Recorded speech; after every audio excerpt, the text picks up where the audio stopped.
아무래도 여기 다 전문가 분들인데 언론인으로서 나오는 좀 언론의 관점에서 좀 이야기를 좀 풀어보고자 하는 것 같아요. 그래서 제가 취재했던 좀 과정에 대해서 이야기를 하면서 왜 이 사태가 여기까지 됐는지를 한번 좀 언론의 관점에서 짚어보는 이야기를 해보고 싶습니다.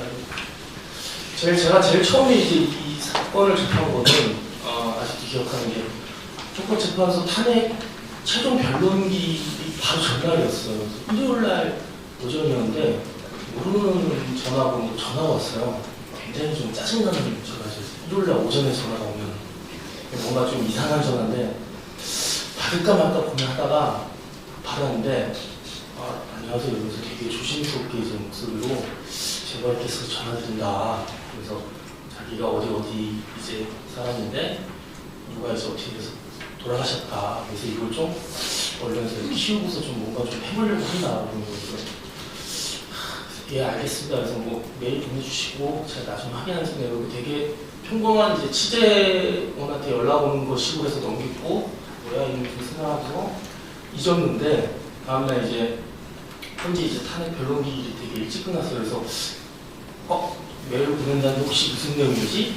그 내용을 봤는데 그 내용이 굉장히 조금 저한테는 좀 충격이었어요. 그래서 좀 반성도 하게 되고 그래서 곧바로 그 연락하신 분한테 전화를 해서 제가 취재를 가보겠다. 상황이 이렇다면은 뭐 사실 지금 뭐 박근혜 지금 정권 지금 뭐 끝나냐 마냐 나라가 망하냐 마냐 나중에 뭐 사람이 죽었다는 게 무슨 의미일까 할 수도 있겠지만 언론의 입장에서는 그래도 어쨌든 이런 취재는 해봐야 된다는 게 좀 필요하다고 생각했어요. 그래서 지금 옆에 계신 이제 홍민식 기자님께서 전화를 주시는데 그래서 전화를 하고 약속을 잡아서 이제 갔습니다. 그래서 전주까지 내려갔는데요. 거기서 이제 뭐 유가족분들 만나고 그리고 홍수연 양 친구분도 만나고 인터뷰도 하고 하면서 상황이 제가 생각했던 것보다 훨씬 더 심각하다는 생각을 했어요. 근데 좀 더 좀 상황이 심각하다고 생각했던 건 그때 그 신문이 그때 있었는데 전국일보였나요?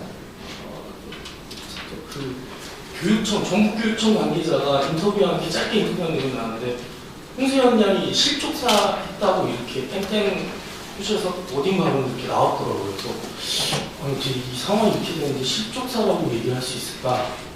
그래서 저도 궁금해서 저수지를 한번 가봤어요.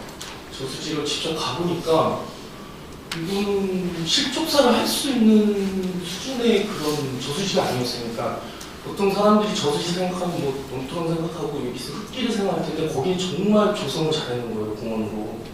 그래서 펜스도 제가 가서 볼 때 가슴까지 올라오는 펜스였거든요. 그걸 보면서 전북교육청 관계자가 한 번이라도 그 현장에 갔었다면 과연 언론 인터뷰에 실족사라고 얘기를 할 수 있었을까? 이거 정말 실족사고 정말 그렇게 될 현장이 절대 아니었거든요. 그러면서 전북교육청 관계자를 만나봐야겠다고 생각을 했죠. 그래서 몇 차례 전화를 한 끝에 전북교육청을 가가지고 이제 만났어요. 만나가지고 무슨 얘기를 하는지 상당히 궁금했죠. 그래서 물어보는데 이제 이렇게 해서 뭐 알고 계시냐니까 자기네도 이제 상황은 잘 알고 그리고 뭐 이런저런 해서 잘 안타깝게 생각한다. 그러면서 이제 붙이는 이야기가 혹시 기자님도 하시냐. 중학교 때 이 여고생애가 학교를 그만뒀다 잘렸다. 그 이유가 졸도였다. 혹시 그걸 알고 계시냐. 그래서 저는 근데 이제 사전에 그 얘기를 어느 정도 들었죠. 그래서 알고 있었다. 근데 그게 이 사건이랑 무슨 관계가 있느냐. 아니 하여튼 제 얘기 또 그렇다는 거고요. 그리고 고등학교 때 이 친구가 싸움도 되게 많이 하고 좀 문제가 있었던 학생이었다. 그거 혹시 알고 있느냐. 그렇게 얘기를 하는 거여서 야 아직 정신을 못 차렸구나. 정말 정신을 못 차렸구나. 그래서 어쨌든 저는 인터뷰를 하고 기사를 써야 되니까 질문을 계속하면 아니 그러면은 3년 전에 똑같은 회사에서 똑같은 부서에서 이런 자살이라고 표현하는 것 같은 그렇게 돌아가신 분이 있고 그분이 유서까지 남겨서 문제가 있다고 얘기한 그곳에 이 아이가 간 거에 대해서는 교육청에서 관리 감독은 어떻게 한 거냐 물어보면 자기네들도 그렇게 거기 부서에 배치된지는 자기네도 몰랐다, 파악하지 못했다고 하면서 그런데 기자님 이러면서 그때 3년 전에 그 돌아가신 분이 빚이 그렇게 많았다는 거 혹시 알고 계셨느냐. 너무 짜증이 나서 그것까지는 내가 몰랐는데 그게 이관계랑 무슨 관계냐. 그러니까 또 그냥 그렇다는 게 있다. 그런 거 너무 짜증나서 그 전북교육감님이랑 인터뷰를 한번 해보고 싶다. 인터뷰를 해서 비서한테 연락해서 한번 제가 연락을 취해보겠다. 그러면서 얘기를 하니까 또 그때 교육감님한테는 연락을 안 했으면 좋겠다. 아직은 우리가 좀 자체적으로 뭔가 좀 고민하고 있으니까 그때까지 좀 기다려주면 안 되겠냐. 이렇게 얘기를 하는 거예요. 알겠다. 얘기를 하고 이제 굉장히 좀 기분이 안 좋게 해서 서울 올라왔어요. 근데 그러고 나서 인터뷰를 끝나고 나서 서울 와서 기사를 쓸 때까지 며칠 동안 시간이 있었는데 전북교육청에서 아무것도 안 했죠. 근데 언론에서 이제 이 건에 관련해서 보도가 되면서 되게 크게 이슈가 되고 공개가 구성되니까 제가 알고 있기로는 3월 8일인가? 네, 그때 이제 전북교육청에서 기자회견을 했어요. 그래서 문제를 해결하겠다. 상담사 같은 이제 업무 스트레스 받는 곳에는 현장 실습을 시키지 않겠다. 그래서 이제 막 얘기를 하는 거예요. 물론 저는 이제 제 기사 때문에 전북교육청이 이렇게 기사 해결을 했다고 생각합니다. 근데 만약에 제가 생각할 때 과연 언론에서 그렇게 기사가 나오지 않았다면 전북교육청이 그렇게 움직일 수 있었을까?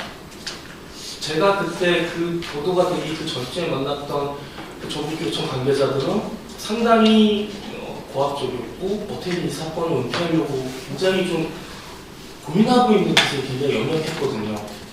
그러니까 어쨌든 무엇인가 사건이 터지면은 이 사안에 대해서 해결하려고 보는 게 아니라 이 사건을 어떻게 축소하고 어떻게 은폐하고 어떻게 줄일까를 계속 고민한다는 항상 취재할 때마다 느끼는 거거든요. 항상 이렇게 물타기야.